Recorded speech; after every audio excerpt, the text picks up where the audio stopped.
반갑습니다. 네, 또 이렇게 따뜻하게 환영해 주셔서 정말 감사드리고요. 저는 좀 가까이서 사역하고 있습니다. 여러분 아시는 향상교회에서 이제 청소년들을 담당하고 사역한 지 이제 만 2년 됐고요. 그 전까지는 저 경상도에서 40년 동안 또 자라고 공부하고 사역하다가 또 이렇게 왔는데, 제가 여러 교회에서 설교해 보지만 이렇게 가까운 곳에서 또 이렇게 설교하기는 처음인 것 같습니다. 근데 거리만 가까운 것이 아니라 참 이 마음도 가깝고 또 한 교단 안에서 또 형제되고 자매된 우리 사랑하는 성도님들 뵙게 됨이 얼마나 감사한지 모르겠습니다.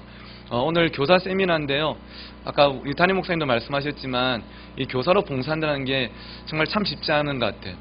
근데 그럼에도 불구하고 또 그 자리만큼 또 소중하고 또 귀한 자리도 없는 것 같습니다. 오늘 이 시간이 교사로 봉사하시는 우리 모든 또 선생님들뿐 아니라 우리 성도님들에게도 또 자녀들을 키우시고 교회를 섬기시면서 또 함께 힘낼 수 있는 그런 은혜 시간 되시기를 주의 이름으로 간절히 축복합니다.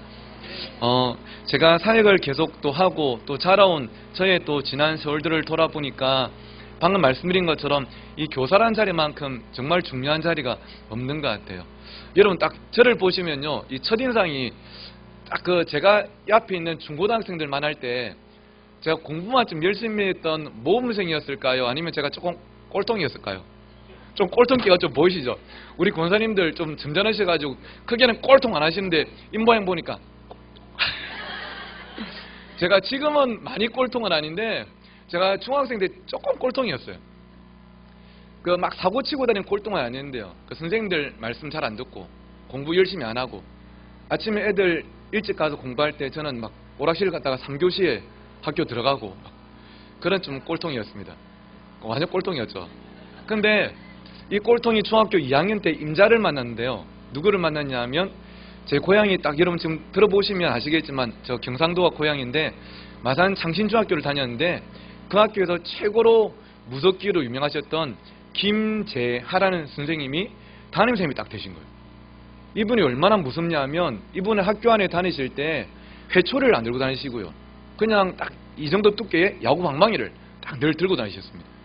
이제 이 사투리로 두 글자로 빠따라 그러는데 이 빠따를 들고 다니시면서 늘 복도에 끌고 다니셨어요. 귀하게 소리를 내시면서 이 소리가 들리면 우리끼리 야 김재하쌤 온다 하면서 공부하는 척하고 있었는데 이 선생님이 담임선생님이 딱 되신 거예요. 복도에서 한번 마주쳐도 무서운데 1년 내내 매일마다 봐야 되는 거죠. 근데 이 선생님이 언제 제일 무서웠냐면 성적이 나오면 이 빠따를 쓰시는데 저희 반은 이 마트도 아닌데 균일가로 딱 정해져 있습니다.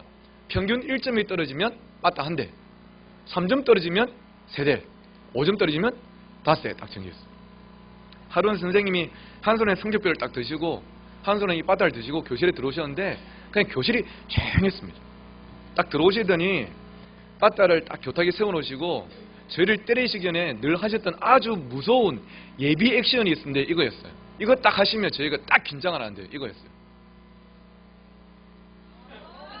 손목시계를 딱 풀어가지고 교탁에 딱 올리시면 와 이제 시작되는구나. 그냥 숨도 못 쉬고 가만히 있는데요. 선생님이 오른손으로 빠따를 딱 드시더니 왼손으로는 호주머니에서 손수건을 딱 꺼내셔가지고 이 손수건을 탁 펼치시는 거예요. 그리고 땀을 닦으실 줄 아는데 이 손수건으로 빠따를 잡고 있는 오른손을 딱 묶으시는 거예요. 왜 묶으셨을까요? 이거 때릴 때 미끄러지지 말라고. 지금부터 53명을 때릴 건데 때리다 보면 땀이 나지 않습니까? 땀이 나면 잘 못 때리니까 미끄러져서 이거 미끄러지지 말라고 이걸 딱 묶으시는 거예요. 그리고 쟤를 부르셨습니다. 김보성 나와. 나가면 대학까지 좀 짧고 굵었어요. 뭐 성적이 왜 이래 이런 거 없었고 몇 점 때렸어? 5점요. 5대 엎드려 하고 때리시는데 진짜 온맘 다해 생명 다해 뜻을 다해 때리셨습니다. 1년을 그렇게 맞았어요. 1년을 그렇게 맞고 나니까 얼마나 그 선생님 무섭고 싫었겠습니까? 그러다 보니까 제 인생에 진짜 행복했던 날 1989년 12월 23일 무슨 날이냐면 2학년 2학기 끝나고 겨울방학 해가지고 선생님하고 빠빠이 한 날 이제 끝났다. 너무 행복했는데 방학하고 사흘이 지났는데요. 아침에 집으로 전화 한 통이 걸려왔어요. 따라라라라랑 하는데 이 벨 소리가 뭔가 느낌이 이상해요. 받지 말까 하다가 여보세요 받았는데 여러분 누구였을까요? 선생님 김자쌤이 야 김보성 니 요즘 할 거 없지? 없는데 왜요? 하니까 니 내일 아침 9시까지 사흘치 짐 싸서 마산역 광장 앞에 딱 나와 있어. 안 나오면 알지? 허전을 딱 끊으시는 거예요. 순간 화가 나는데요. 뭐야 싶으면서 우리 끝났는데. 근데 여러분 1년 동안 맡은 본능이 얼마나 무섭냐면 전화를 끊자마자 제가 짐을 싸고 있더라고요. 고다닥 짐을 싸가지고 아침에 마산역 광장으로 딱 나갔어요. 나가서 혼자 춥고 이렇게 서 있는데 너무 반갑게도 제 친구 창환이랑 민호랑 영우이가 가방을 메고 뛰어오는 거예요. 4명이서 하이파이브를 하고요. 혼자 아니라고 막 우와 막 이러는데 이 자리에 모인 게 우리 4명이 전부랑을 확인하는 순간 마음의 두려움이 더 커졌습니다. 우리 반 딱 그 꼴통 내놈만 딱 모인 거예요. 와 이거 뭔가 있다. 큰일 났다 싶었는데 좀 이따 선생님이 오시더니 다 왔나? 확인하시고 저희들을 어디로 데려가셨냐 하면 여러분 저 경남에 가면 거제도라고 들어보셨죠? 거제도에 가는 버스에 딱 태우시는 거예요. 그때 저는 좀 개념이 없어가지고 여행 간다고 와 여행 간다 막 좋아하니까 저보다 조금 더 개념이 있던 창환이가 제 옆구리를 푹 찌르면서 야 임마 니 지금 좋아할 때 아니다 하는 거예요. 왜? 니 거제도에 니 뭐 있는지 모르나? 그럼 뭐 있는데? 그러니까. 니네 막 책도 안 봤나? 포로 수용소 임마 포로 수용소 우리 죽었다 임마. 그래 너무 놀래가지고 겁먹고 왔는데 선생님이 데려가신 데가 포로 수용소가 아니고 거제도에 가보니까 해금강이라는 정말 아름다운 강이 있더라고요. 여기 매표소에서 5명 티켓을 끊으시더니 저희들을 유람선을 태우시는 거예요. 유람선을 타고 해금강 한 바퀴 쭉 도는데 우리가 막 우와 하니까 선생님이 하신 말씀 지금도 기억하고 있는데 얘들아 너희가 한자 풀을 청자를 쓰는 청소년인데 맨날 오락실의 화면만 보지 말고 만화책만 보지 말고 이렇게 푸른 자연도 봐야 청소년 아니겠냐 하면서 이렇게 구경을 시켜주셨어요. 그리고 한 바퀴를 쭉 돌고 배에서 내려가지고 저희들이 쌤 배고파요 하니까 저희들이 어디에 들어가셨냐 하면 지금도 그렇지만 당시에 거제도에서 진짜 유명했던 횟집에 저희를 데려가셨습니다. 여러분 회가 그때도 쌌을까요? 비쌌을까요? 엄청 비쌌겠죠. 이 회를 사주시면서 우리가 너무 맛있게 막 먹으니까 선생님이 절대 하시지 말아야 될 말씀하셨어요. 저희들 보고 뭐라 하셨냐 하면 얘들아 맛있나? 예 하니까 마음껏 먹어라 이랬어요. 그 말씀 하시면 안 됐어요. 우리가 진짜요 하면서 아줌마요 추가요 해가지고 회를 공깃밥처럼 엄청나게 많이 먹었습니다. 돈도 엄청나게 많이 나왔죠. 그리고는 나중에 숙소에 갔는데 우리랑 선생님이랑 같은 방에 자면 우리가 좀 여행까지 와가지고 눈치 보고 좀 불편할까봐 돈이 2배로 들면도 불구하고 방을 2개를 잡으셨더라고요. 그래서 선생님이 딸 한 방에 주무시고 너희들 마음껏 이야기하고 놀다 하자라면서 한 방을 따로 잡으셨어요. 그때는 몰랐는데 제가 조금 더 커서 알게 된 사실이 사흘 동안 쓰셨던 이 모든 차비, 밥값, 숙박비 이 모든 돈들이 학교에서 나온 공금이 아니었고요. 누구 돈이었을까요? 예, 선생님 사비였더라고요. 나중에 조금 더 자라서 알게 됐어요. 그 다음날 아침에는 예전에 선생님이 근무하셨던 거제중학교라는 데 우리를 데려가셨습니다. 가니까 당직 쓰고 계신 선생님이 어이 김선생 하고 나오시더니 얘들 누군겨 물어보셨어요. 저희는 당연히 선생님이 선생님 이 말 것들요 진짜 꼴통입니다. 이 학교 좀 전학 좀 보내고 싶습니다. 이렇게 하실 줄 알았는데 선생님 얘들요 제가 최고로 사랑하고 최고로 기대하는 제 제자들입니다. 이렇게 소개하시더라고요. 그러니까 이 당직생 우리를 한 명씩 안아주시면서 이 새끼들 많이 맞았겠네 하고 저를 안아주셨어요. 거기에서도 보니까 전적이 화려하셨어요. 그리고 나와가지고 여러분 잘 아시는 거제도의 바람의 언덕도 가보고 몽돌 해수욕장도 가보고 또 예전에 충무 통영에 있는 해저터널도 가보고 또 멍게 비빔밥도 먹고 해물탕 먹고 천국 같은 사흘을 보냈습니다. 그리고 마산으로 이제 버스를 타고 돌아오는데요. 우리 4명의 머릿속에 똑같이 궁금한 게 한 개가 있는 거예요. 물음표가 딱 있는 거예요. 뭐가 궁금했을까요? 왜 이러시지 우리한테?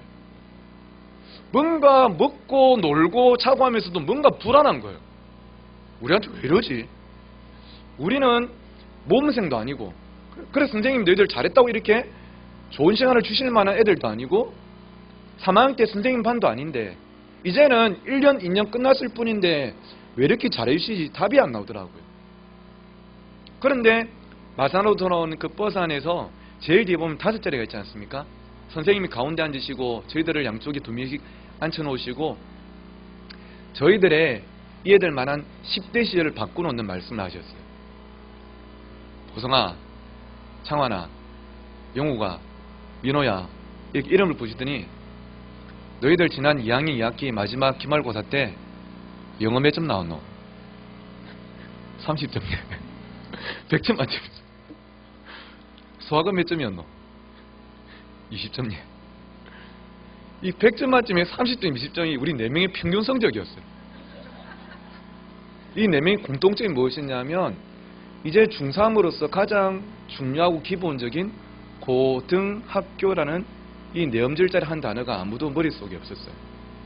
그냥 공부 포기하고 고등학교 포기한 지 오래됐었고 그냥 학교 가고 있었고 그냥 살고 있었어요. 선생님이 우리들의 그 현실을 누구보다 잘 알고 계셨어요. 저희들의 현실을 거울을 보듯이 한번 이렇게 마주하게 하시더라고요. 야, 그 정도 성적이면 집에 부모님들 너희들 다 포기하셨겠네 하니까 창환이가 아주 해맑게 웃으면서 예, 개념이 있는 줄 알았는데 개념이 없더라고요. 해맑게 웃을 타이밍이 아닌데 영욱이한테 선생님이 영욱아 미안한데 학교 선생님들도 너희들 거의 다 포기하신 거 알지? 하니까 영욱이도 좀 멋쩍은 듯이 예 하고 대답을 하더라고요. 근데 선생님이 저를 딱 쳐다보시면서 옆에 한 명 더 민호도 있는데 저를 쳐다보시면서 보성아 하나만 더 묻자. 솔직히 니도 니를 포기했지? 근데 내한테 제일 기분 나쁜 거 물어보는 거예요. 그리고 제가 지금도 눈이 좀 작지만 제가 중학생 때 제 체중이 한 90kg 나왔거든요. 엄청나게 진짜 비만이었는데 눈이 살 때문에 더 작았죠. 그 작은 눈을 제가 딱 부랍뜨면서 좀 기분 나쁘다고 예 하는데 갑자기 두 눈에서 눈물이 확 쏟아지는데 주체가 안 되는 거예요. 죽어도 인정하기 싫었지만 인정할 수밖에 없는 게 나도 나를 포기했다는 것이 제가 이해될 만할 때 저희 현실이었어요. 눈물이 흐르는데요. 선생님이 손수건을 꺼내시더니 늘 여기에 묶으시던 그 손수건 지금도 잊혀지지가 않아요. 그 체크미어 손수건 그 손수건 제 눈물을 닦아주시면서 울지마 임마.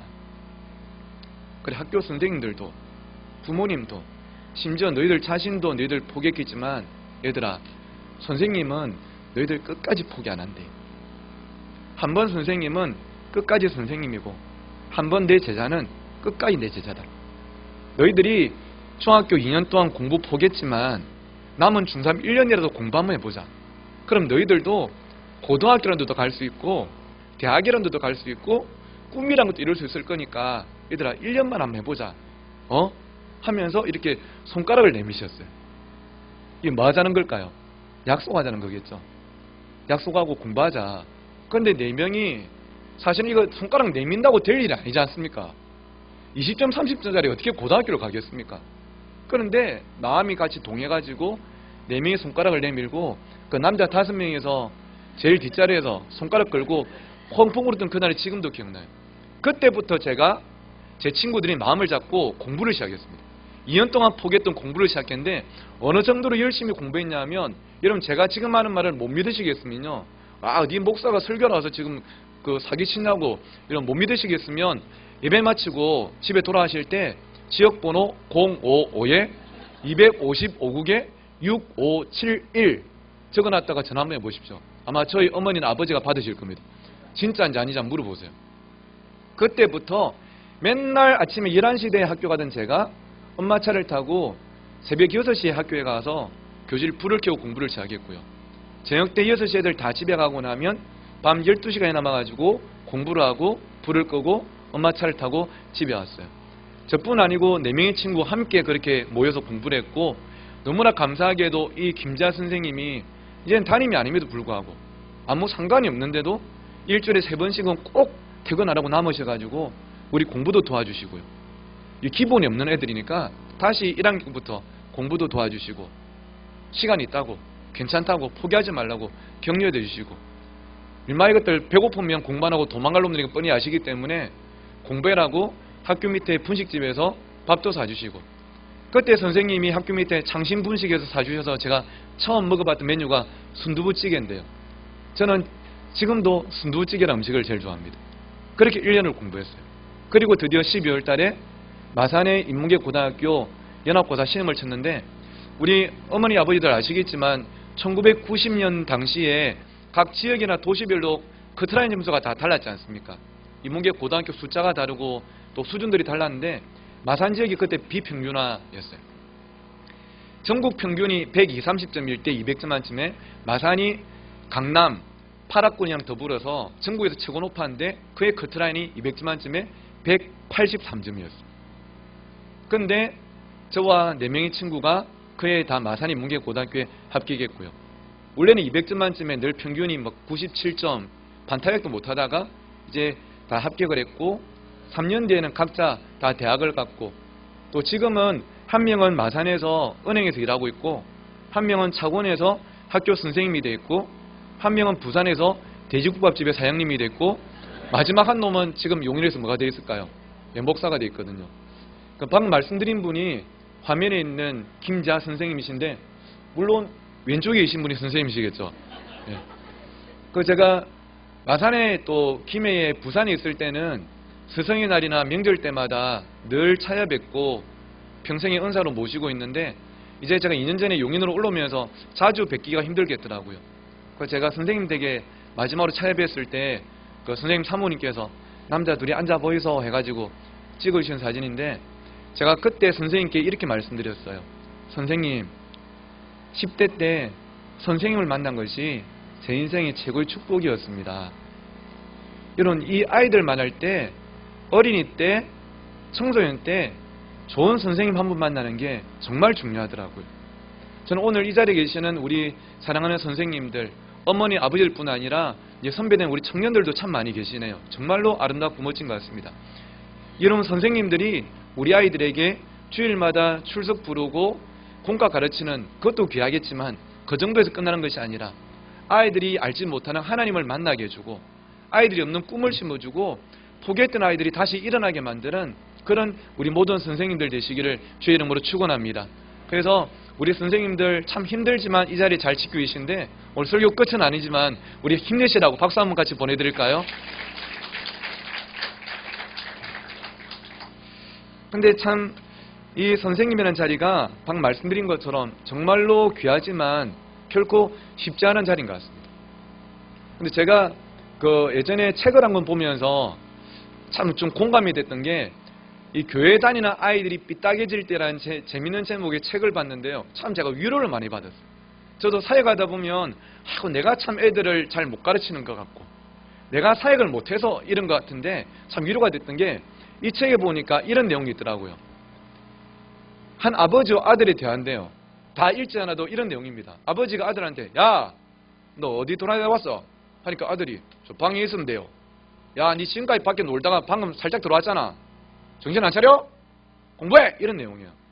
2018년 용인 동백에서 흔히 볼 수 있는 아버지 아들의 대화 아니겠습니까? 근데 이 대화가 놀랍게도 어디에 기록이 되어 있었냐면, BC 2500년에, 지금부터 4500년 전에 중동 수메르 땅에 아버지가 아들의 대화를 남긴 거래요. 그러니까 4500년 전에 중동 땅에서도 아버지와 아들은 이런 대화를 나눴대요. 오늘날 젊은이들은 사치를 사랑한다. 그들은 버릇도 없고 권위를 멸시하고 어른을 공경할 줄도 모른다. 요즘 이제 어린 애들을 말하는 것 같은데, 이 말을 누가 했냐면 BC 400년에 소크라테스가 그 시대의 아이들 보면서 이렇게 이야기했대요. 그때도 아이들은 그랬대요. 이 땅은 타락했다. 어린이들은 더 이상 부모에게 순종하지 않는다. 요즘 그 초딩들 말한 것 같지 않습니까?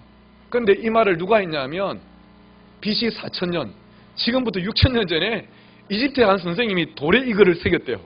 이 땅은 타락했다 하면서. 그때도 초딩들은 그랬답니다.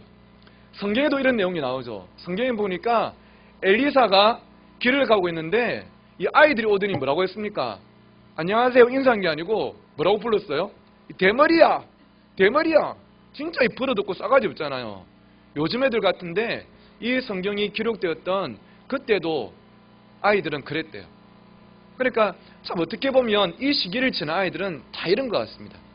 아마 우리 어린이 담당하시고 청소년 담당하시는 선생님들 다 경험할 건데, 애들이 우리만 같지가 않아요. 우리는 애들 생각나고 또 챙기려고 얘들아 누구야 잘 지내고 있어? 카톡을 보내지 않습니까? 카톡을 보냈는데 카톡에서 노란 글자 1이 지워졌잖아요. 그러면 애가 이걸 본 겁니까? 안 본 겁니까? 봤어요. 근데 답이 옵니까? 아닙니까? 답이 없어요. 답을 안 해요. 그냥 혼자 내가 말하는 것 같아요. 하루 이틀이면 괜찮은데 늘 그래요. 그러다 보니까 선생님들이 마음이 힘들죠. 실컷 약속 잡아놓고 약속 장소 가서 30분 기다리는데 동백 주내부에서 만나기로 했는데 1시간을 지나도 안 와요. 어쩔 때는 토요일 날 만나가지고 실컷 비싼 거 먹여놓으면 주일 날 안 와요. 어떻게 해가지고 주일 날 오긴 왔습니다. 반별 모명하는데 내 앞에 앉아있는데 고개 한 번 안 들고 휴대폰만 보고 있다가 한 15분 만에 처음 고개 들더니 하는 말이 언제 맞춰요? 그러니까 우리 선생님들이 힘든 거예요. 내 마음대로 안 되는 거예요. 그러다 보면 내가 과연 잘하고 있나? 내가 교사를 하는 게 맞나? 내가 부족해서 그런 거 아니가? 모든 교회들이 주님의 교회뿐 아니고 향상교회도 제가 가본 전국의 모든 교회 선생님들이 11월, 12월 되면 다 똑같은 고민하십니다. 무슨 고민하실까요? 내년에 그만해야지.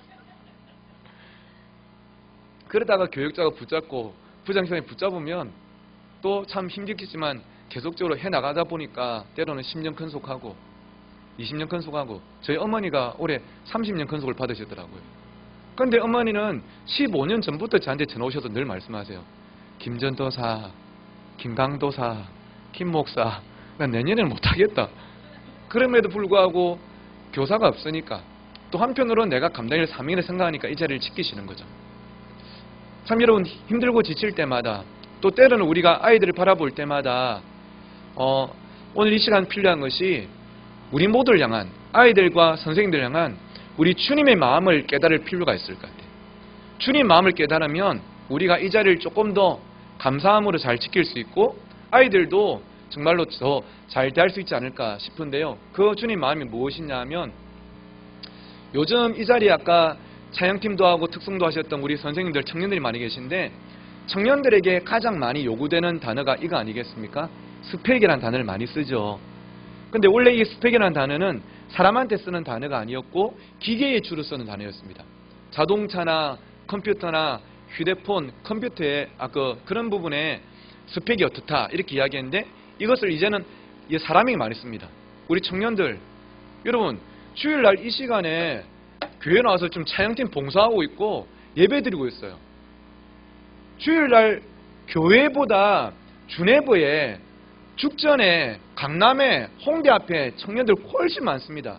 심지어 교회 다니는 청년들도 얼마나 귀해요. 근데 그럼에도 불구하고 이 청년들이 직장에 취업할 때 찬양팀 봉사해요? 볼까요? 안 봅니다. 별로 관심 없어요. 교사 몇 년 했어요? 1도 관심 없어요. 뭘 보냐 하면 스펙을 봅니다. 어느 학교를 졸업했고 학점이 몇 점이고 자격증 몇 개를 땄고 어학연수 갔다 왔는지 이런 스펙을 보고 요즘 뉴스에 보니까 8대 스펙을 갖춰야 취업한다던데 그걸 보고 한 사람을 평가 내리고 결정되어 버리죠. 오늘 이 자리에 계시는 우리 어머니 아버님들도 마찬가지인 것 같아요. 죄송하지만 세상은요 오늘 이 자리에 계시는 장로님, 권사님, 집사님들을 볼 때에 여러분들이 자녀들을 위해서 평생 동안 6.25와 보릿고개와 IMF를 보내시면서 얼마나 헌신하셨는가, 얼마나 많은 땀과 눈물을 쏟으셨는가, 얼마나 교회를 사랑하시는가 세상은 그다지 관심이 없습니다. 무엇을 보고 여러분을 평가하냐 하면 어떤 차를 타고 다니시는지, 몇 평짜리 아파트에 사시는지, 직장은 어디시며 연봉은 얼마인지, 자녀들을 어떤 학교에 보냈고 어떤 직장에 취업시켰는지 그것으로 여러분을 어떤 사람이라고 평가하죠. 이것이 이 시대의 아픔이라고 할 수가 있어요. 우리 아이들도 마찬가지입니다. 우리 이 자리 중고등학생들 있는데요. 중고등학생들 여러분 수련회 때 은혜 받았다. 교회에서는 참 소중히 생각하지만 세상은 그것에 별로 관심 없어요. 세상은 이 아이들을 뭘로 평가합니까? 성적으로 평가해요. 이 아이들이 소고기도 아닌데 등급으로 몇 등급이다 하면서 그냥 몇 등급짜리 아이로 평가해버리죠. 그게 이 시대의 아픔이에요. 제가 고등학생 때 하루는 제 친구를 집에 데리고 놀러 갔는데요. 저희 집에. 집에 들어가니까 어머니가 주방에 설거지를 하고 계시더라고요. 엄마 내 친구 왔다 하고 제 친구랑 방에 가고 있는데 설거지하던 어머니가 잠시 멈추시더니 저를 부르셨습니다. 보성아, 잠깐 와봐라. 저를 부르시는 거예요. 가니까 저희 어머니가 제가 데려온 친구에 대해서 한 가지 정보를 물어보시더라고요. 뭘 물어보셨을까요? 예? 아니요. 그렇죠. 제 교회 다녀? 이름 뭐야? 이런 거 한 번도 안 물어보셨어요. 딱 물어보신 게 공부 잘하나? 이게 따라서 저희 대답이 두 가지 정도 나올 수 있겠죠. 하나는 엄마, 쟤 우리 반 내신 1등급이다. 이런 다음에 나올 수 있겠고, 또 하나는 내하고 비슷하다. 이런 다음에 나올 수 있겠죠. 근데 이것에 따라 가지고 엄마의 반응이 다르시더라고요. 제가 서울대 그 경제학과 갔던 제 친구 차봉주라는 전교 1등이었던 친구랑 제 집에서 방에 놀고 있으니까 어머니가 제 방에 오시더니 평소 안 하던 노크를 하시고 들어오셔가지고 뭘 들고 오셨을까요? 과일을 들고 오셨더라고요. 그러면서 과일을 봉주한테 주시면서 봉주야, 우리 보성이랑 친하게 지내라. 오늘 천천히 놀다 가고 자고 가 된다. 그런 말씀하셨어요.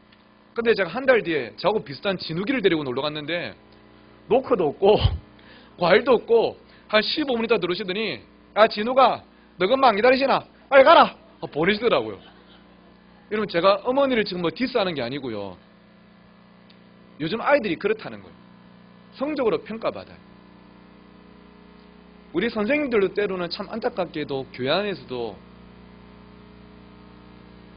내가 아이들을 얼마나 사랑하고 새벽에 아이들을 위해서 얼마나 눈물로 기도하는가, 그것보다 우리 주님의 교회는 안 그렇겠지만 참 감사하게도 저희 향상교도 안 그런데요. 제가 여러 교회를 가보니까 연초에 맡긴 반 애들을 얼마나 부흥시켰는가, 5명이 10명이 됐는가, 5명이 2명이 됐는가, 이걸로 평가받아요. 많이 숫자가 늘면 이 선생님은 참 믿음 좋고 열심히 선생님, 숫자가 줄어버리면 이 선생님은 믿음 없는 것 같고 열심도 없는 안 좋은 선생님. 여러분, 세상의 주일학교 교사 중에 우리 반 애들 까먹고 싶은 선생님이 어디 있겠습니까? 다 열심히 하고 사랑하고 부흥시키고 싶은데 우리 뜻대로 잘 안 되잖아요. 그러다 보면 때로는 우리 옆반은 5명이 7명이 되는데 우리 반은 5명이었는데 자꾸 3명 되고 2명 되니까 예수님은 요한복음에 내 양을 먹이라 말씀하셨는데 나는 자꾸 내 양을 먹은 것 같고 양들이 없어지고, 그러다 보면 연말이 되면 또 갈등하는 거예요. 내가 해야 되나? 세상은요, 우리를 이런 기능적인 면으로 많이 바라보고 대하고 평가합니다. 그런데 참 감사하게도 말씀해 보니까 주님은 우리를 그런 기능으로 대하지 않으셨어요. 오늘 아까 읽으셨던 마가복음 3장 이 말씀이 제가 개인적으로 참 사랑하는 말씀이고, 또 주님께서 12제자를 부르신 후에 내가 너희들을 왜 부르지 않느냐 하면서 이유를 말씀하신 장면인데, 우리 화면 보시면서 한 번만 더 같이 읽어보겠습니다. 시작.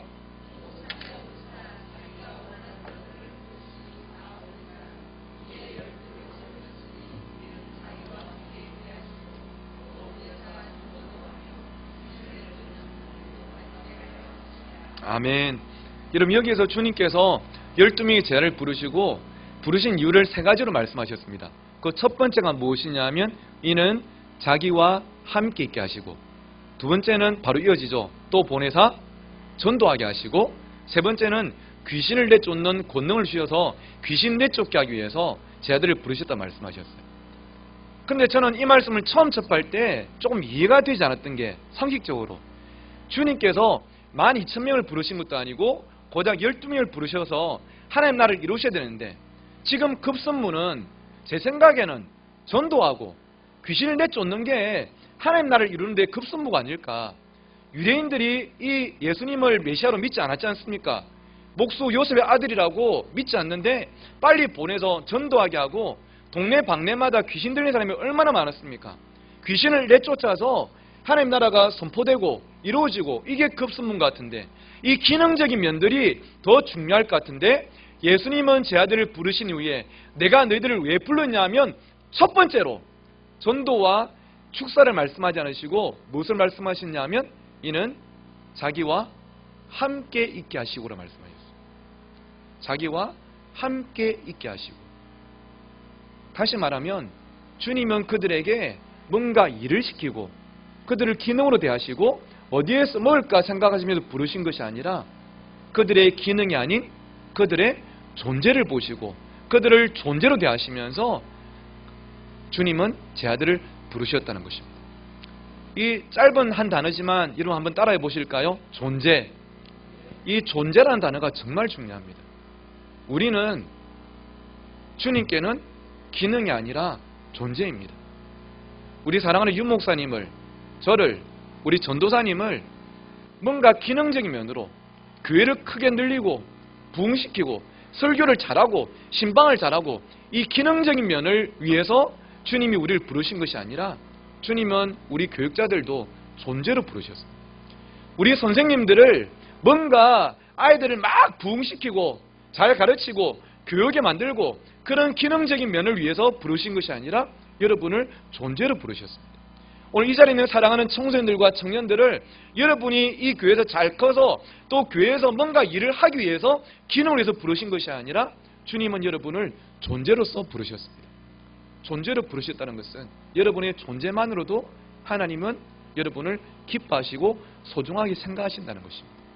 우리를 교사로 부르셨는데 뭔가를 일을 시키기 위해서가 아니라 교사가 돼보니까 교사로서 한 번이라도 말씀을 읽을 수밖에 없고 한 번이라도 아이들 이름 부르면서 엎드려 기도할 수밖에 없고 내가 또 예배를 잘 드릴 수밖에 없고 그러다 보면 나도 모르게 주님과 더 가까워질 수밖에 없는 그 자리가 바로 교사 아니겠습니까?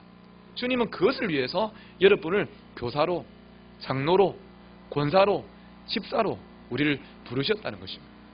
세상은 우리를 기능으로 대하고 그렇게 평가해버리지만 얼마짜리라고 단정짓지만 주님께 우리는 기능이 아니라 바로 존재 그 자체라는 것이죠.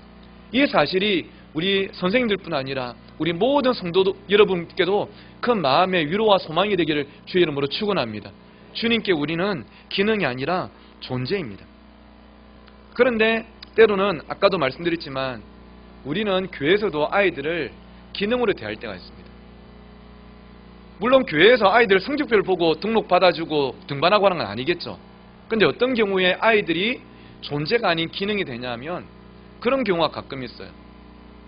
예전에 제가 김해에서 사회 갈 때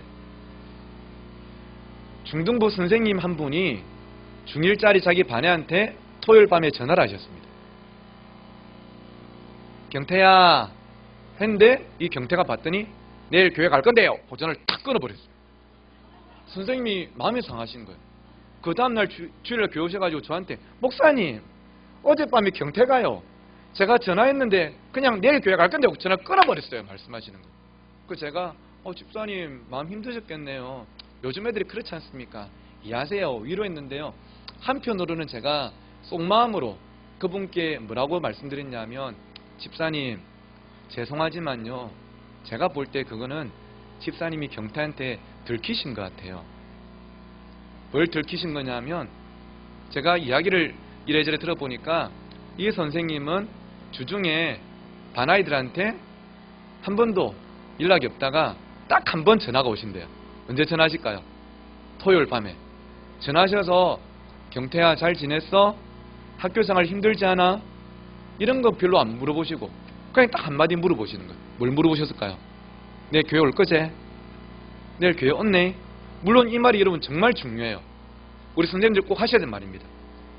근데 1년 가까이 이 말만 듣다 보니까 토요일 밤에 게임하고 있는데 선생님 전화 왔어요. 경태야 무슨 말 하실지 뻔한 거예요. 그러니까 지가 먼저 내일 교회 갈 건데요 하고 전화 끊어버린 거예요.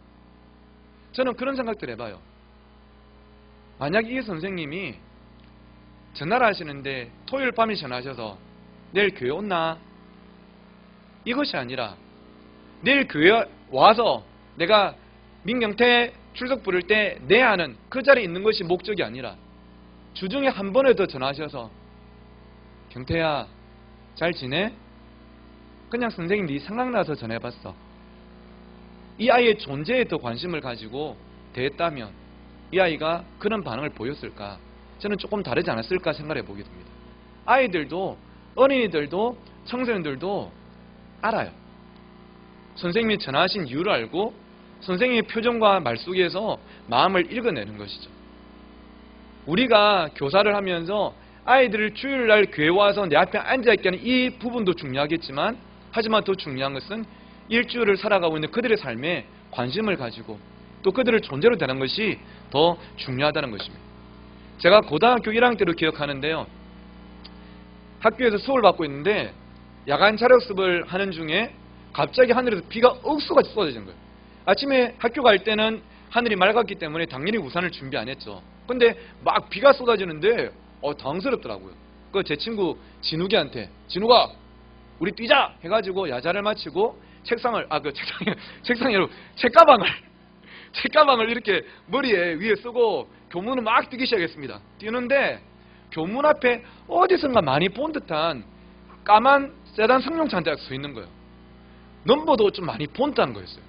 요즘은 찾아보기 힘든데 아마 여러분 아실 건데 콩코드라는 모델 아시죠? 콩코드 한 대 딱 서 있는 거예요. 좀 많이 봤는데 싶은데 아니야 다를까 누가 내리시냐니까 당시 제가 다녔던 교회 고등부 1학년 1반 우리 반 담임쌤 문희연 집사님이 딱 문연석이 내리시는 거예요. 그리고 쌤 웬일이에요? 하니까 선생님이 갑자기 비가 오길래 너희들 우산 준비 안 됐을까봐 비 맞고 뛸까봐 생각나서 내가 왔지 하면서 타라타라 해가지고 비 쫄딱 맞고 있는 우리를 차에 태우시고 어디로 가시냐면 바로 교회 지하 기도실로 가셔가지고 우리 머리에 손 얹고 주여! 기도하셨으면 저희 교회 안 다녔어요. 선생님이 저희들 태우시고 바로 밑에 있는 경상분식 가셔가지고 지금도 기억한데 그때 제 90kg 했다고 말씀드렸죠. 진욱이도 비슷했는데요. 떡볶이 2인분, 순대 2인분, 라면 2그릇, 김밥 2줄 딱 시켜가지고 딱 주시고 우리 먹고 나서 다시 차에 태우고 진욱이랑 쟤랑 같이 바로 이웃이었는데 집 앞에 내리시면서 미리 준비하신 우산 2개 딱 주시고 오늘 얼굴 봐서 좋았대 하고 가셨어요. 가시는데 우리가 이 우산을 2개 탁 펼쳐들고 선생님의 그 콩코드 뒷모습을 보면서 어떤 대화를 주고받았냐면 진우가 우리 쌤 진짜 좋다 맞지? 우리 이번 일요일 날 교회 가자. 진욱이는 제가 전도에서 교회 다닌 지 2달밖에 안 됐을 때거든요. 그래 꼭 가자 하고 거기서 대화가 안 끝나고 어떤 대화를 더 주고받았냐면 진우가 우리도 2년 뒤에 고등학교 졸업하고 대학생 되면 중고등부 교사로 우리 신청해가지고 우리 쌤처럼 우리 후배들 동생들 학교에 막 찾아다니고 애들 간식 사주고 그렇게 해주자. 좋다 하자 하고 나서 2년 뒤에 고등학교를 졸업하고 대학생이 됐을 때 저는 문혜연 선생님 반의 보조교사, 진욱이는 아내 되시는 정혜자 집사님 반의 보조교사 신청해서 그때부터 아이들 학교에 찾아다니기 시작했고요. 22년이 지난 지금도 저는 점심시간마다 저녁시간마다 백형고등학교, 동백고등학교, 고성고등학교 아이들을 찾아가서 만나고 응원하고 그렇게 하고 있습니다. 내 삶에 조건 없이 내가 니한테 이렇게 해줬으니까 이번 주 꼭 교회 와야 된다. 말 한마디 없었지만 그냥 저를 존재로 대하시고 그냥 생각해 주시고 먼저 타고 오신 그 발걸음이 교회를 가게 만드는 정도가 아니라 사람의 인생을 바꾸더라고요. 우리 아이들은 압니다. 우리가 존재로 대할 때 그냥 그 존재만으로도 우리가 소중히 생각할 때 아이들은 마음을 열어요. 제가 부산에 있는 범청교회라는 저희 교단 그 교회에서 봉사할 때 앞에 화면에 있는 이 정용이란 제자를 만났는데 얘가 중등부에서 고등부를 올 때 출석표를 보니까 출석을 1년 중에 반타작도 안 했더라고요. 엄마 아빠는 정말 열심히 하시는 분인데 얘는 교회를 잘 안 오고 좀 그런 애였습니다. 그래도 좀 친해지려고 제가 1월 달에 문자를 보냈죠. 뭐 정용아 잘 지내? 아니면 정용아 같이 밥 먹을까? 보냈는데 한 달 동안 문자가 한 번도 안 왔어요.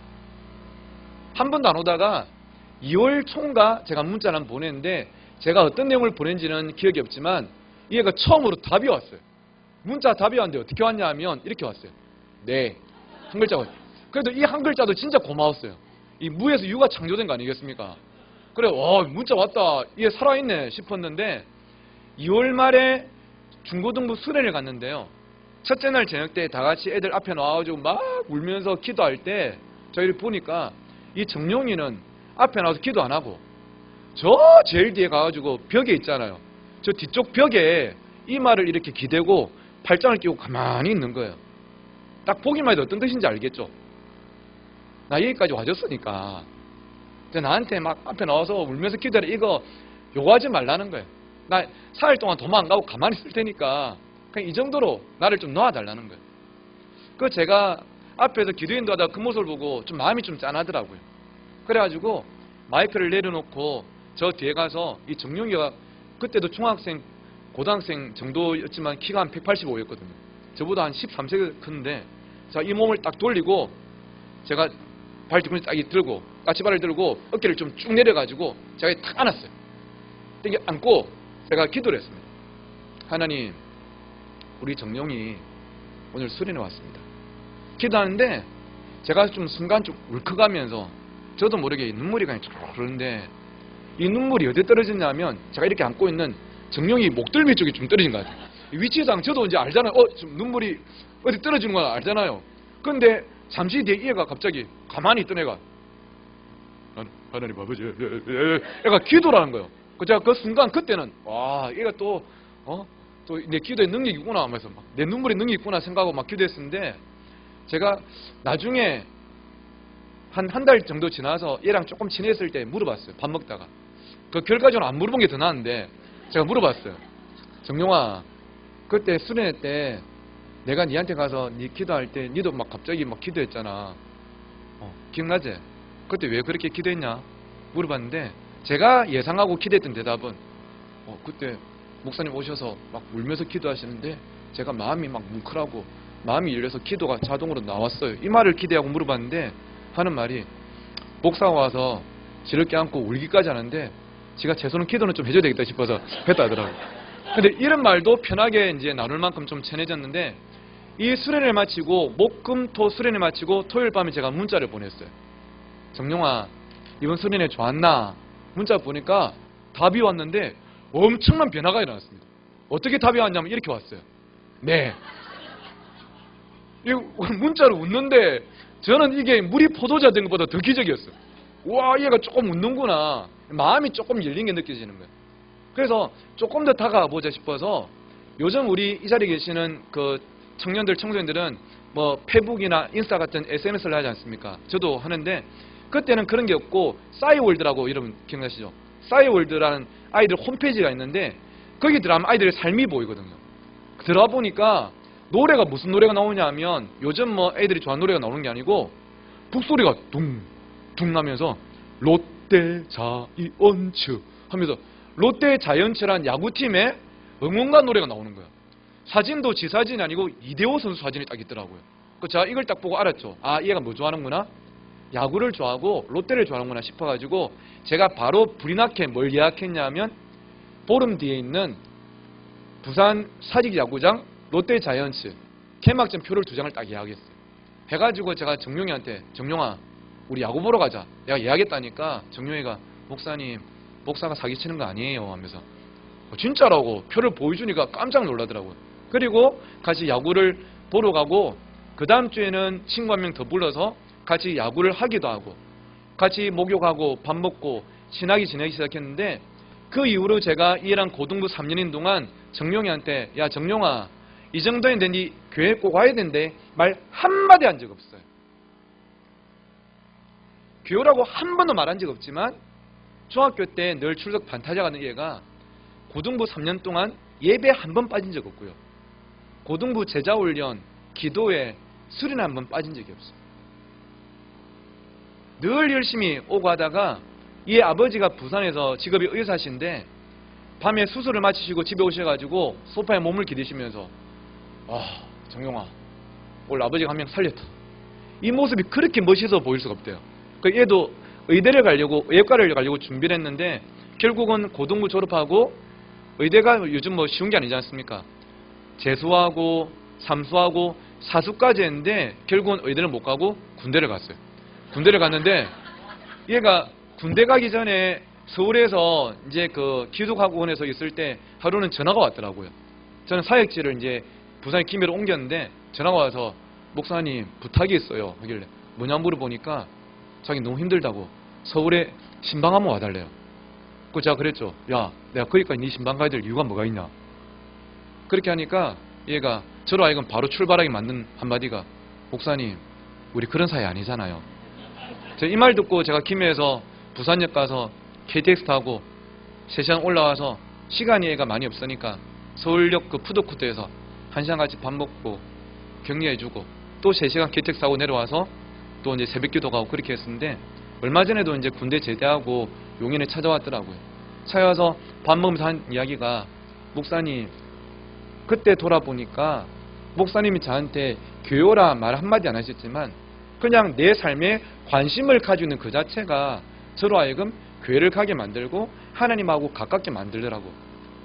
여러분 정말 그런 것 같아요.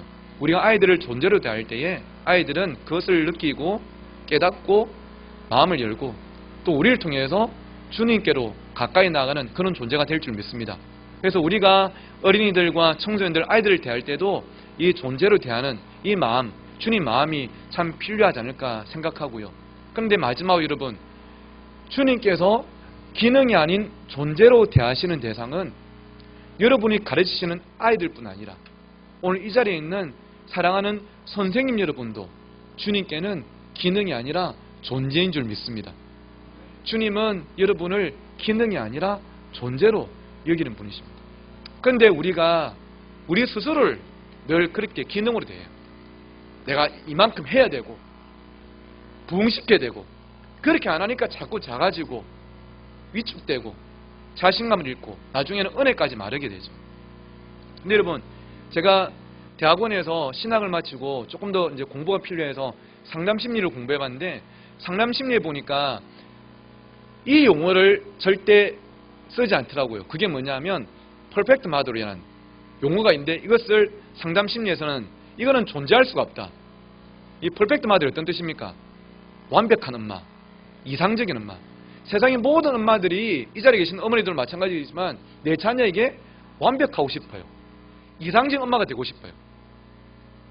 큰 소리 한번 안 치고 애 잘 키우고 나중에 지 알아서 공부 잘하고 교회 잘 가고 그런 애를 키우고 싶지만 현실은 그렇지가 않죠.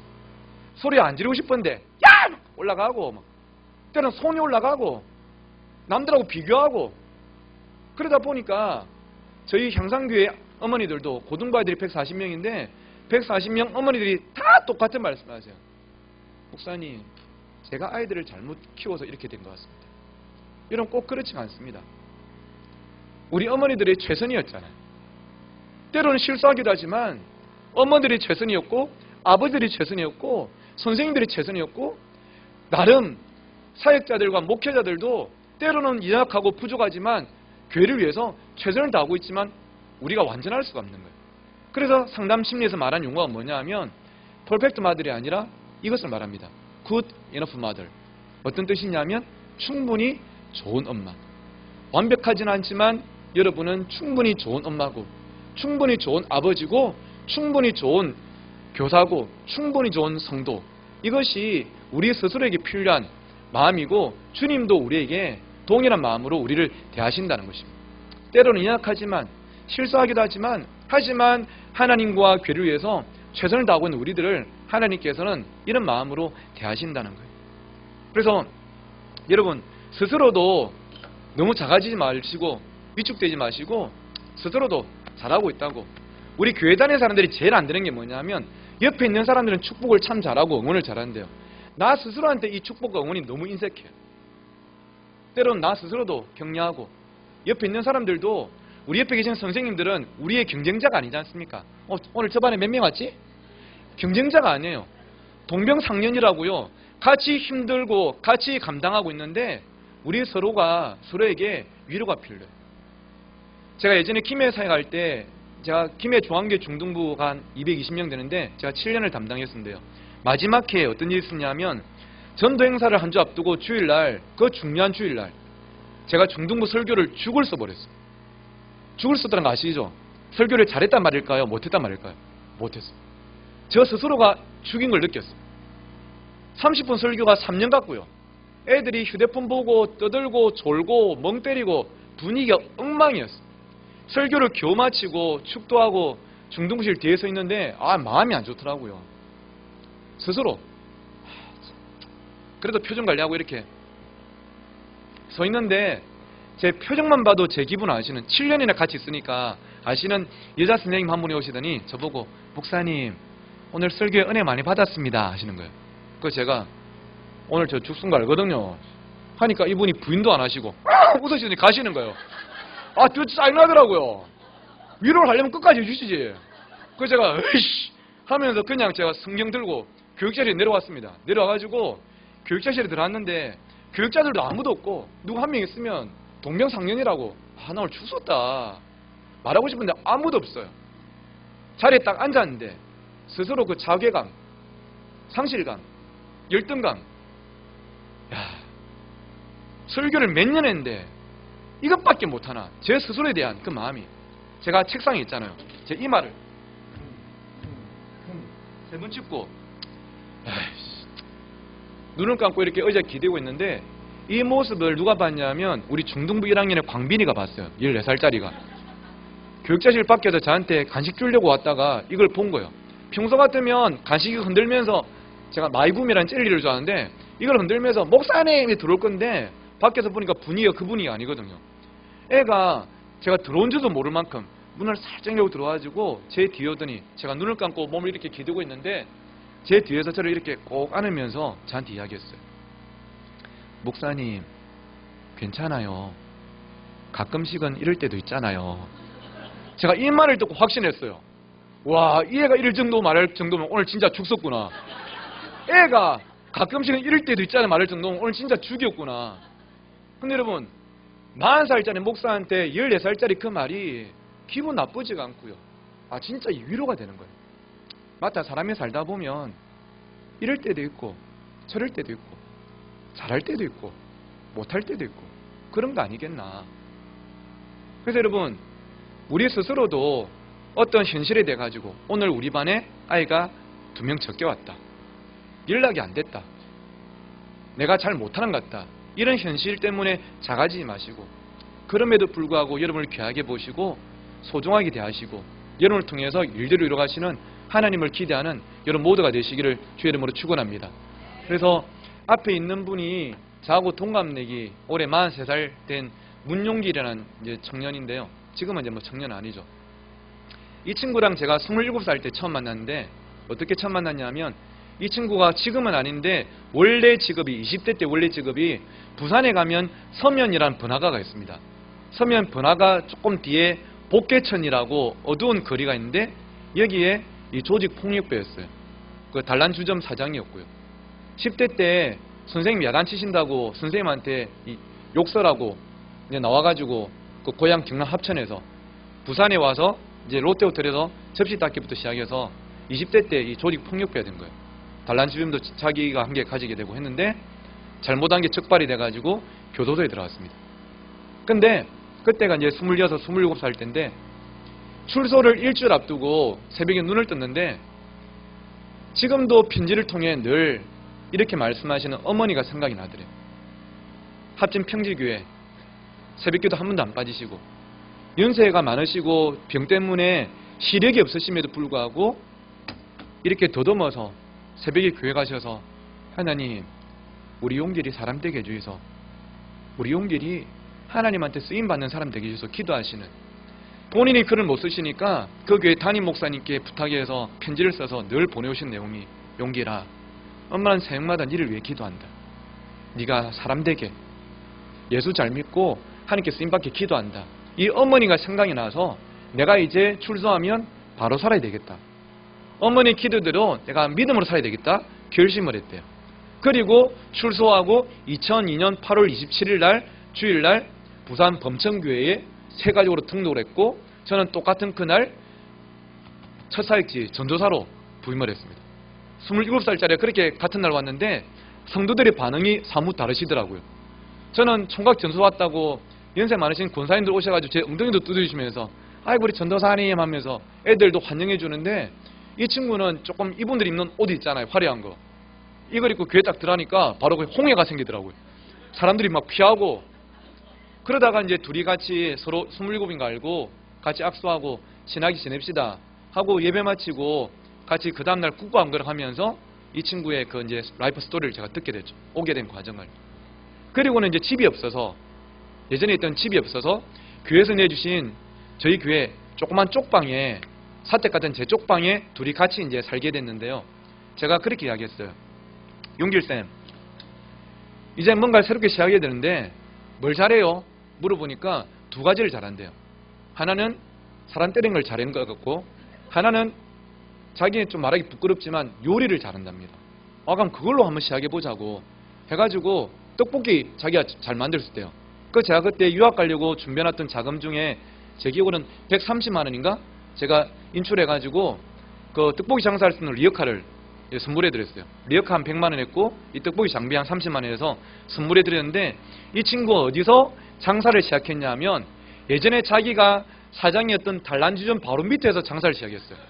거기서 한 이유가 뭐냐면 예전에 같이 일했던 사람들을 손님으로 끌어모으기 위해서가 아니라 이제는 마음먹고 새롭게 사는 그 삶을 표현하려고, 이제는 내 찾지 말라고, 그걸 하려고 거기서 딱 장사 시작하더라고. 제가 자주 갔는데 하루는 제가 떡볶이를 먹고 있는데 그 친구들이 확 온 거예요. 너무 놀라가지고 돌아서가지고 저는 이 떡볶이를 먹는데 뒤에 들리는 그 생생한 대화가, 용가라, 이제 별명이 용가리였어요. 용가라, 이 남자가 이런 짓 하는 거 아니야, 빨리 돌아와 하니까 이 친구가 뭐라고 했냐면, 제가 이 말을 듣고 애들 말로 이 손이 막 올올 했는데 뭐라고 하니까, 가라, 나는 예전에 문용길 아니다. 여기까지도 좀 오글거리는데 그 뒤에 나는 이제 하나님의 사람 문용길이다. 근데 제가 떡볶이를 먹다가 막 하는데 근데 의지가 보이더라고요. 그리고는 이 친구가 한 달에 단란주점 할 때 몇백씩 벌던 이 친구가 12시부터 12시까지 하루 장사해봤자 주일 빠지고 한 달에 버는 돈 80만 원. 그걸로 11조 내고 나머지 돈으로 부산역 앞에 있는 청운학원이랑 금정고시학원 등록해가지고 공부를 하고 준비를 하는데, 하루는 제가 이 친구한테 그랬습니다. 용길쌤, 우리 고등부 교사로 봉사합시다 하니까 이 친구가 손살을 치면서 안 됩니다, 저 애들 벨입니다. 자기는 성경도 잘 모르고 애들이 말 안 들으면 욕부터 나올 것 같아가지고 애들 벨에서 안 된대요. 그래서 제가 했던 말이, 용길쌤, 제가 해보니까 고등부 교사는 성경을 잘 가르치는 사람이 아니라 그것도 중요하겠지만 삶을 보여주는 사람인 것 같아요. 예수 믿고 변화된 삶, 믿음을 어떻게 사는지를 보여주는 게 교사인 것 같아요. 잘할 수 있을 거라고. 근데도 안 됩니다. 손살을 치르더라고요. 근데 그 다음 날 저한테 오더니 해보겠다 하더라고요. 그거 제가 교회에 이야기를 했습니다. 근데 교회에서 허락을 안 하셨어요. 충분히 이해됩니다. 담임 목사님도, 장로님들, 안수 집사님, 권사님들도 자녀들이 고등부에 많이 있는데 빨간 줄이 꺼였고, 교회 온 지 이제 1년 정도밖에 안 되고 이제 갓 세례받은 사람을 교사를 시킨다는 게 쉽지가 않죠. 그래서 제가 부탁드렸어요. 목사님, 장로님들, 저를 보시고 1년만 믿고 맡겨주십시오. 1년 뒤에 아니다 싶으면 제가 그만두게 할 테니까 1년 맡겨주십시오 해가지고 허락받고 교사를 했는데 얼마나 잘했는지 몰라요. 그러다가 이 친구가 교사로서도 참 잘했지만 공부도 열심히 해가지고 10월 달부터 검정고시를 준비해서 그 다음에 4월 5일 식목일 날 검정고시를 쳤는데 평균이 85점이 나왔고요. 그래서 부산의 동의과학대학교 조리학과에 입학을 하고 장학생으로 공부를 하면서 과정을 마치고 지금 뭘 하고 있냐면, 제가 사역했던 김해중앙교회 바로 옆에 있는 김해 센텀병원이라는 큰 종합병원에 모든 환자, 의사, 간호사, 직원들의 식사를, 몇백 명 식사를 담당하는 조리장 매니저로 좀 일하고 있고요. 교사를 안 시키려고 했던 그 부산 범청교회 고등부 지금 부장집사로 봉사하고 있고, 범청교회가 역사가 70년 정도 됐는데 그 역사상 최연소, 가장 어린 나이에 안수집사가 돼가지고 지금도 참 열심히 봉사하고 있어요. 얼마 전에 제가 부산에 설교를 갔다가 같이 만나서 국밥을 먹으면서 그 이야기를 하더라고요. 목사님, 그때 교사 같이 앉았을 때 제가 손살이 쳤다가 그 다음날 이야기했다 아닙니까? 그날 밤에 자려고 누웠는데 그런 생각이 들더래요. 어떻게 보면 지금 나한테 교사 봉사라고 하신 게 내 인생에 큰 기회를 쓰겠다. 지금까지는 내가 남들을 때리고 상처를 주고 힘들게 하는 삶을 살았지만 이제는 누군가에게 힘을 실어주고 위로하고 생명을 살릴 수 있는 그런 삶으로 변화될 수 있는 기회를 쓰겠다. 이 마음이 들어서 교사로 봉사를 하기로 신청했대요. 여러분, 우리가 살다 보면 우리 스스로에게 기회를 주는 게 참 중요한 것 같아요. 지금까지는 나 스스로가 좋은 아버지가 못됐다, 나는 좋은 엄마가 아니다, 나는 좋은 교사가 아니야 생각했지만 나 스스로에게 좋은 부모와 좋은 교사가 될 수 있는, 좋은 교육자가 될 수 있는 기회를 한 번 더 선물해 주는 게 참 중요할 것 같습니다. 그래서 여러분, 마지막으로 이 말 읽으면서 마무리했으면 좋겠는데요. 저도 사역하면서 제 한계를 만날 때가 참 많아요. 좋은 교육자가 되고 싶은데 참 그렇지 못할 때가 많아요. 내 능력이 이것밖에 안 되는가 싶을 때가 참 많은데, 그때마다 제가 붙잡는 성경 구절은 아니지만 이런 말이 있습니다. 우리 같이 한번 읽어보실까요? 시작. 하나님이 나를 불러서 쓰신다는 것은 나에게 그럴 만한 능력이 있어서가 아니라 그럴 만한 능력을 주시겠다는 말씀이다. 아멘. 여러분, 하나님 우리를 교사로 쓰신다는 것은 우리가 그런 능력이 있어서가 아니라, 우리가 부모가 되었다는 것은 좋은 부모가 될 능력이 있어서가 아니라 그럴 것을 감당할 수 있는 능력을 주시겠다는 약속인 줄 믿습니다. 그래서 여러분, 때로는 힘들지만 포기하지 마시고 함께 일들 잘 감당했으면 좋겠고요. 앞에 있는 아이가 하영이라는 제 제자인데, 고등학생 때 얘를 만났는데 얘가 알고 보니까 저한테 처음 와서 부탁한 게 뭐냐면, 목사님, 제가 앞으로 아빠라고 불러도 괜찮아요? 괜찮다고, 아빠로 불러라고. 참 가까운 느낌이 들어서. 근데 알고 보니까 얘가 저를 아빠로 부르고 싶은 게, 5살 때 부모님이 이혼하셨는데 헤어지시면서 이 형제를 누가 데려가도 키워야 되는데 이혼하시면서 이 둘을 버려버린 거예요. 있을 수가 없는 일인데 이의 형제한테 일어난 거예요. 그때부터 이 애는 5살짜리와 3살짜리 형제가 엄마, 아빠가 없이 연세가 90이 넘으신 할머니가 전라도 강진에서 오셔가지고 부산의 안창마을에는 저 가장 산꼭대기에서 키우기 시작했어요. 아빠가 없대요. 그래서 아빠가 부르고 싶다고 저를 아빠라 이렇게 불렀었는데, 제가 이 애를 3년 동안 가르치면서 참 때로는 얼마나 많이 힘들었는지 모릅니다. 상처란 게 있다 보니까 아이가 그냥 이 가시를 만들어서 저를 콕 찌를 때가 있는 거예요. 때로는 너 그렇게 하면 안 된다고. 애가 술이 취해가지고 들어온 거 보고 이러지 마 하니까 저보고 삿대질 하면서 네가 뭔데 내보고 이러저러 하냐고. 문제는 뭐 아버지를 부르고 싶다 하더니, 때로는 진짜 포기하고 싶고요. 내가 지금 뭐 하고 있지 싶은데, 그럼에도 불구하고 우리를 포기하지 않으시는, 이 애를 존재로 바라보시는 하나님 마음으로 기다리고 참고 하는데, 얘가 고3이 되었을 때에 저한테 와가지고 하는 말이, 아버지, 제가 꿈이 생겼어요.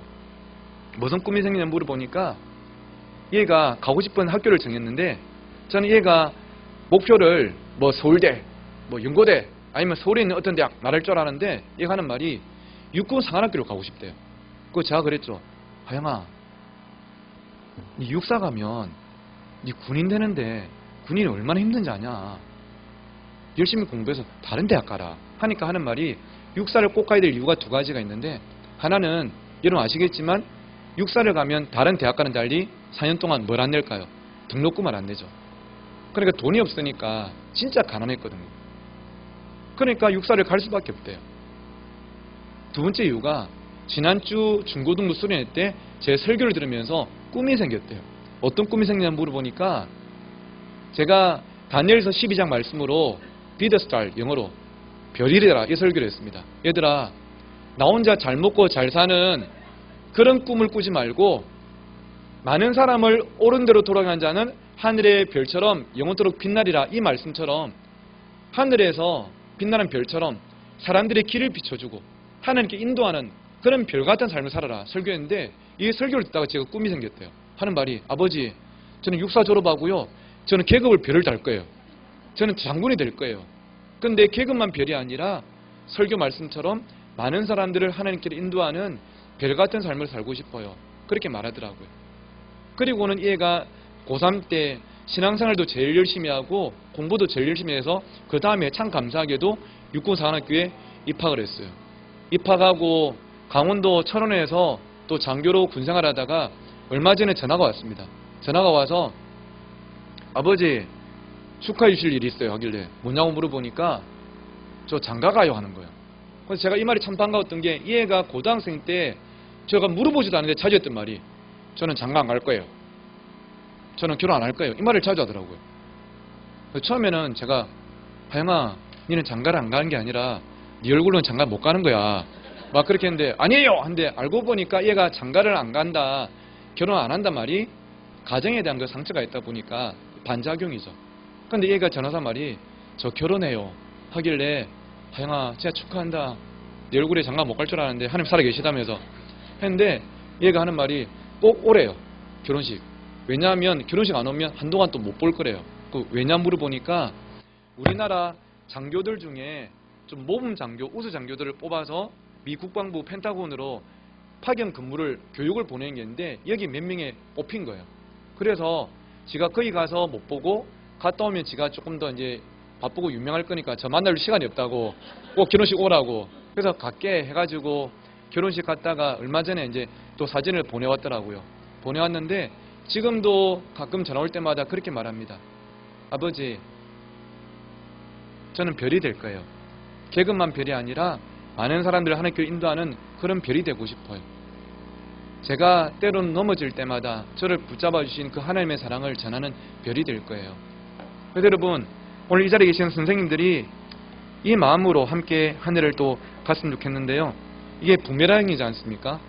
우리 선생님 한 분이 호주에 여행 가셨다가 선물로 이걸 사오셨더라고요. 저한테 이걸 선물해 주시더라고요. 목사 이걸 어디 쓰겠습니까? 차라리 뭐 프로폴리스나 사주지, 목에 좋고로.